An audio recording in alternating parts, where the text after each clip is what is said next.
early. There is just the normal rush hour traffic filling up the freeway on 90 westbound after Denman's Curve. Nothing that's going to be tacking on more than a couple of minutes. You're used to this. Same for what we have going on 490 westbound, starting by Broadway Avenue. That's where you start to see some of that heavier volume that then gets reduced to that single file lane. Current speeds right now just around 25 miles per hour. Again, this is going to be causing just a short extra stretch of time to be tacked onto your drive. Right now, the estimation is only around 5 minutes. And as for 71 in Clark, it's relatively smooth sailing here.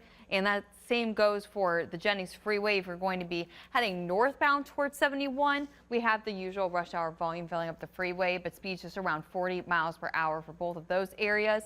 And this is probably the best that I've seen Route 8 fare so far over in the Akron area, even though southbound lanes are still seeing speeds around 55 to 60 miles per hour.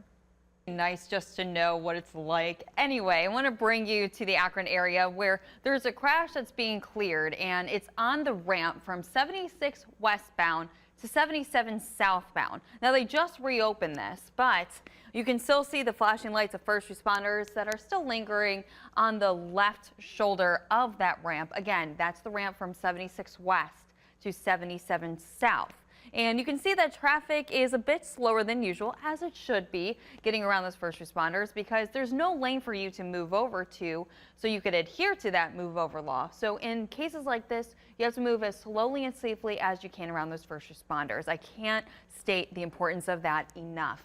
But how are the roads leading up to that crash site?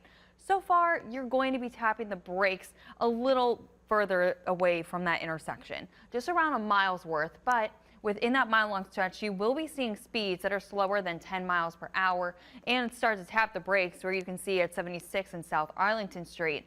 Delays, though, are just under 10 minutes.